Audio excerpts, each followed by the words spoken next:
You're watching Local 44 Morning Brew, local news that matters to Northern New York, Vermont, and New Hampshire. This block is for the foodies. Now is the time when farmers markets in our areas are full of tomatoes, and here to show you a few creative ways to use them is Vermont food blogger Nancy Mock. Her website is hungryenough-to-eat-fix.com. Good morning, Nancy. Good morning. Good to see you. Thank you for having me again. Yeah, it smells so fresh over here. It smells like we have our own farmers market going on. Got a lot of herbs and aromas going on here. Good. So some nice flavors, some savory, some sweet. Where do you want to start? Just want to mention that tomatoes are definitely in season, but the season is sort of coming to an end. So get to your markets and get them now while they're really fresh. Yeah, obey your neighbors' gardens, whatever you need to do. So I made a few different things using the fresh tomatoes that I found at the farmer's market this weekend. One of them is this basil, tomato, and rice salad. It is cooked rice, a cold salad, with chunks of bacon and fresh tomato and mozzarella and some basil in there and a vinaigrette. So it's a really great cold salad, very fresh tasting. And you really can't beat those mozzarella bacon. I was going to say, there's nothing in there that I said, to. What kind of rice do you use? I always stick with jasmine rice. I just like that it cooks kind of quickly, and I like the taste and the texture of it. So yeah, that's it's very aromatic. And that one seems pretty easy to just throw together, straightforward, right? Easy to throw together. It's really easy to just throw together, and it's a good one to put together the night before, so it can melt in the fridge overnight. And it's pretty easy go-to salad. Nice. Yeah. Another thing that I made using the fresh tomatoes, one of my favorite all-time sandwiches, the BLT.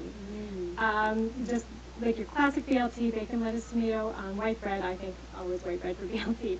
And I included two spreads on these to change them up just a little bit. One is boursin cheese, which is an herb and garlic, like a really soft spreadable cheese, which tastes really good with the bacon and the veggies. And then the other is this homemade aioli. A garlic aioli. I'm trying to get the camera and I'm stuttering over aioli. Oh, that's okay. Here, I think we're on this one. So basically a homemade mayonnaise. Mayonnaise is the typical... oh, there we go. Thank you. There it is. Look how pretty that is.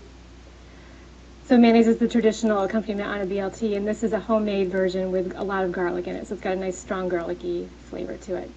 I like that. Yeah. Get your classic BLT with a little bit of a change. For sure. The other thing that I made is this warm tomato and cheddar strata. It's this comes together pretty quickly also. It's layers of bread and cheese and tomato, the fresh tomatoes, the big slices of green and red. And then you pour an egg batter all over the whole thing and bake it up. And it's just a nice casserole. It's nice and simple. It has a lot of great flavors in it. It's so pretty, too. Can I just say that? Thank you. A friend of mine told me she was going to make this to bring into her work breakfast, so it would be a great breakfast brunch sort of treat or a light lunch. Potluck kind of thing? Yeah. Okay. And the last thing I made, it's a little bit out there, is a fruit salad with tomatoes. I mentioned in my blog post about this recipe that a book that I have talking about flavors that work well together, there were a ton of fruits mentioned as going well with tomatoes. So I put cherry tomatoes in with strawberry, watermelon, and raspberry, and garnished with some spearmint. And it's not what you would expect, but they really taste great together. Cherry tomatoes are so sweet anyway.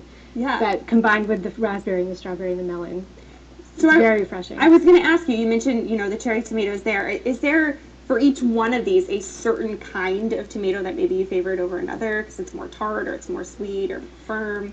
For the BLTs, I definitely went with the larger heirloom or beefsteak tomatoes just because you get those nice, big, colorful slices and the nice sort of meaty texture, like they call it with tomatoes. Sure. When I'm making something like salsa or this rice salad, I go for the Roma tomatoes, which are these more elongated varieties. Yep. Yeah, because they have fewer seeds and a lot more flesh, so you get more, I think, bang for your buck. I didn't even think about the seeds, yeah. So you scrape out all the seeds and then you still have a lot of tomato left to dice up. Okay. And then cherry tomatoes are great for a sweet thing like this, and just presentation-wise, they have a nice look to them. Okay, great. We have just a few seconds left, so we're going to wrap this up, but you're going to be back with us in a few minutes. With more to share. Ooh, okay. Stick around. We'll be right back. You're watching Local 44 Morning Brew, local news that matters.